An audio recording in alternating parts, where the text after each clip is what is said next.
My family excluded me from the Hawaii Christmas trip at my sister's request. So I kicked her and her husband out of my house where they lived rent-free and ignored my parents' phone calls. Now they are begging me. It was a warm evening in July when I drove up to my parents' house for summer break. After 3 years of college, these visits had fallen into a predictable pattern. Mom's over-enthusiastic hugs, Dad's awkward pats on the back, and endless questions about my studies that never quite masked their disinterest. "Maya, honey," Mom called from the porch, "you're just in time for dinner. And guess who's coming over?" I didn't need to guess. Jennifer, my older sister, and her husband Tom had made it their habit to drop by whenever I was home, as if they needed to remind everyone of their success story. Sure enough, 2 hours later, we were all seated around the dining table. Mom had pulled out her special occasion tablecloth, the one with the delicate lace trim that only saw daylight when Jennifer visited. "So," Jennifer announced, setting down her fork with that theatrical flair she'd perfected over the years, "Tom and I have been thinking. We should all go to Hawaii for Christmas."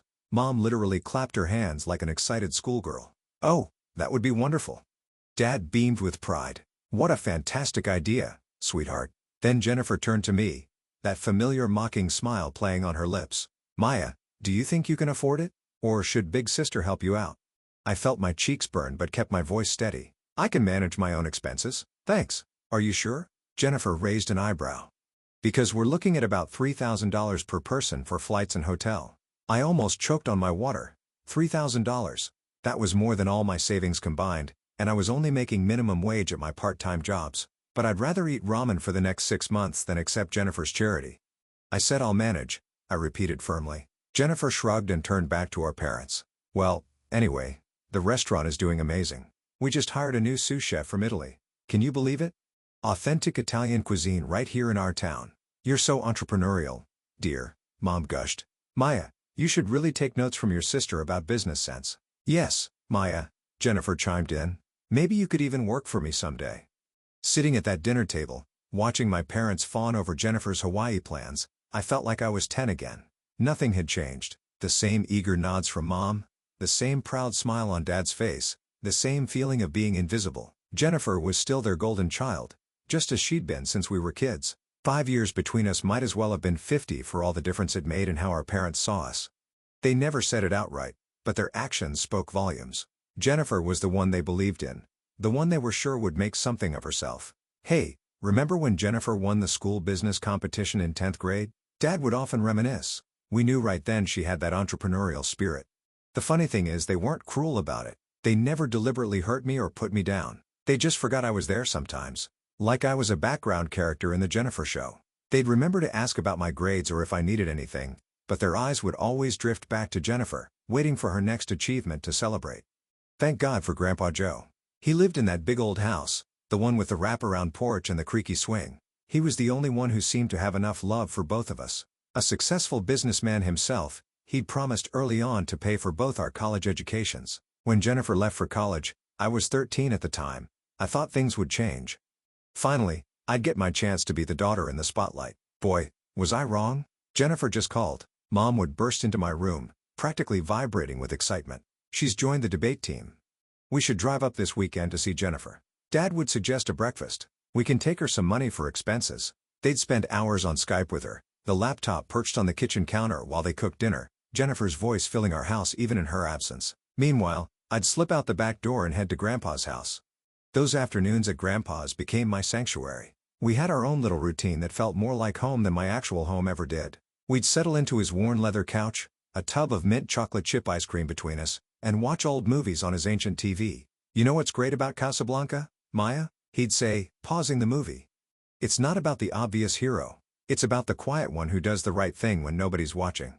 Other days, we'd order a pepperoni pizza and he'd tell me stories about his own childhood while we played chess. He taught me how to fish too, taking me out on weekends to the lake behind his house.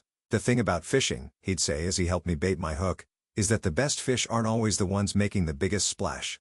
Sometimes it's the quiet ones, swimming deep, that turn out to be the most special."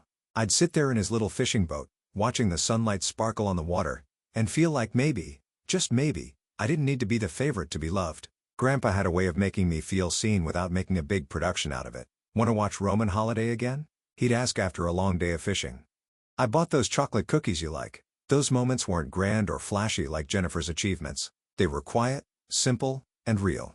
While my parents were driving across state lines to deliver spending money to Jennifer, I was learning how to play poker with Grandpa using M&Ms as chips. 5 years passed in a blur of family dinners and achievements, all Jennifer's, of course. She graduated college with honors, landed a job at a prestigious firm, and started dating Tom, who my parents immediately declared was perfect for her. Meanwhile, I was preparing for my own college journey. The day I left for college, Grandpa hugged me tighter than he ever had before. His embrace felt different somehow, more urgent, more final. "I love you so much, Maya," he whispered in my ear. "Never forget that." I laughed it off at the time. "Grandpa, you're acting like we'll never see each other again. I'll be home for Thanksgiving." He just smiled that gentle smile of his and patted my cheek. "Just remember what I said, kiddo." 2 months into my freshman year, Mom called. Her voice was breaking as she told me Grandpa had died in his sleep. The world stopped spinning for a moment. I sat there on my dorm room bed, phone pressed to my ear, unable to process the words. The funeral was on a crest-bottom day. After the service, we all gathered in Grandpa's attorney's office for the reading of the will. Jennifer sat primly in her designer black dress, while I fidgeted in the scratchy department store one I'd bought last minute. "To my daughter Sarah," the attorney read, "I leave the sum of $50,000. Mom nodded, squeezing Dad's hand. "To my granddaughter Jennifer, I leave the sum of $300,000. Jennifer's face lit up. She immediately turned to Tom, who'd been hovering by her side throughout the funeral. "Baby, we can have that dream wedding now, and still have enough to start our restaurant." "And to my granddaughter Maya," the attorney continued, "I leave my house on Maple Street, including all its contents and the surrounding property." The room went quiet for a moment before Jennifer burst out laughing. "Oh my God, Maya got the old house? That's hilarious." She wiped tears of mirth from her eyes. "Don't worry, sis, maybe you can sell it and buy yourself something nice. Though I doubt anyone would want that creaky old place." "Jennifer," Mom scolded half-heartedly, but she was already smiling at her elder daughter's plans. "We'll have the wedding in spring," Jennifer announced, completely taking over the somber moment. "Tom and I already have the perfect business plan for an authentic Italian restaurant. This is exactly the capital we needed." True to her word, Jennifer threw herself into wedding planning.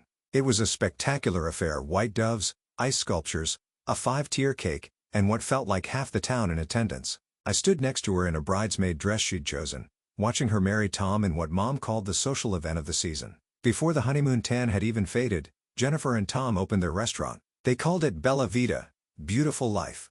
The local paper did a feature on them, praising the young entrepreneurs for bringing authentic Italian cuisine to our small town. Mom and Dad framed the article and hung it in their living room. Meanwhile, I tried to figure out what to do with my inheritance. The property taxes weren't insignificant, and maintaining that big old house wouldn't be cheap. After running the numbers one weekend, I thought I'd found a solution. At the next family dinner, I decided to bring it up. "I've been thinking about the house," I said, trying to sound confident as I pushed my green beans around the plate. "Since I'm at college most of the year, I could rent it out. That would help cover the taxes and maintenance." The silence that followed made me look up. Mom and Jennifer were exchanging one of their looks, the kind that had always meant trouble for me growing up. Jennifer's husband Tom suddenly became very interested in his mashed potatoes. "Oh honey," Mom said in that patronizing tone she reserved for when she thought I was being particularly dense, "why would you want to rent to strangers when your sister and Tom need a place to live?" I blinked. "What?" Jennifer set down her wineglass with a delicate clink. "Well, it makes perfect sense, doesn't it? Tom and I could use the extra space, especially now that we're running the restaurant. And, obviously, you're not going to charge rent from your own sister. I mean, that would be ridiculous. Right, Mom?" "Of course it would," Mom agreed immediately. "Family helps family."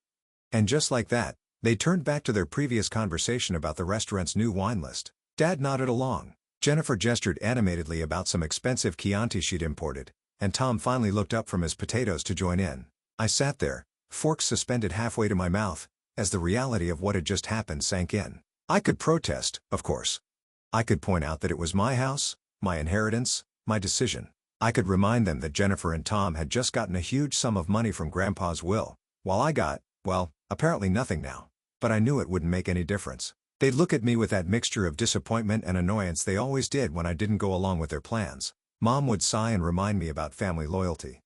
Jennifer would make subtle jabs about my selfishness for weeks. Dad would give me that look, the one that said I was making things difficult for no good reason. So I did what I'd always done. I swallowed my protests along with my now cold green beans and stayed quiet.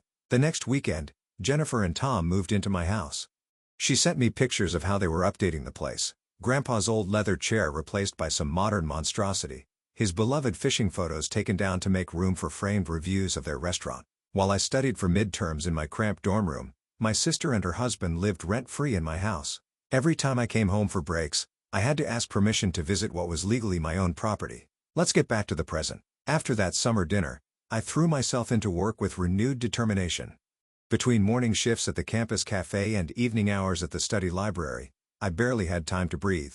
But every time I felt like giving up, I'd think about Hawaii and push myself to pick up an extra shift. When Jennifer called in late November, I had the money ready. $3,000, nearly every penny I'd earned over the past few months. Send it today, she instructed. I need to finalize the bookings. I transferred the money immediately, my hands shaking with excitement as I clicked send on the banking app. That weekend, I treated myself to a new swimsuit, nothing fancy, just a simple blue one-piece on sale. My friend Lisa let me borrow her good suitcase, the one with the wheels that actually worked. December 23rd arrived crisp and cold. I showed up at my parents' house with my borrowed suitcase and new swimsuit, practically buzzing with excitement. But something felt off. Mom barely met my eyes when she hugged me, and Dad kept clearing his throat the way he did when he was uncomfortable. Then Jennifer and Tom arrived. The moment they walked in, I knew something was wrong.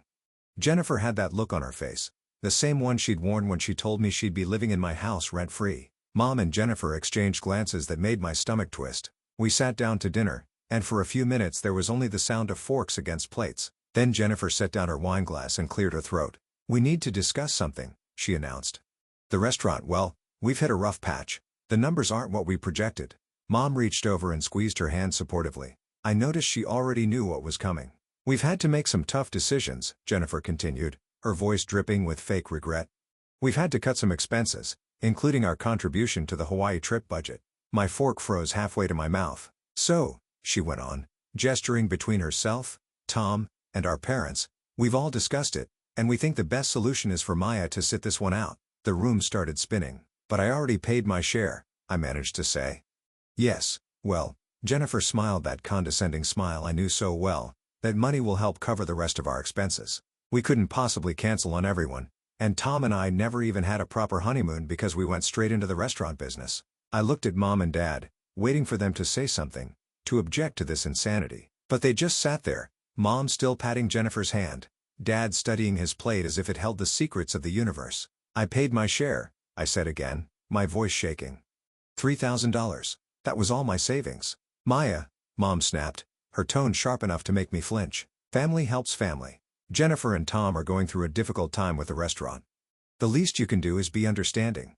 "Understanding?" I whispered. "Yes, understanding. Besides, someone needs to watch the house while we're gone."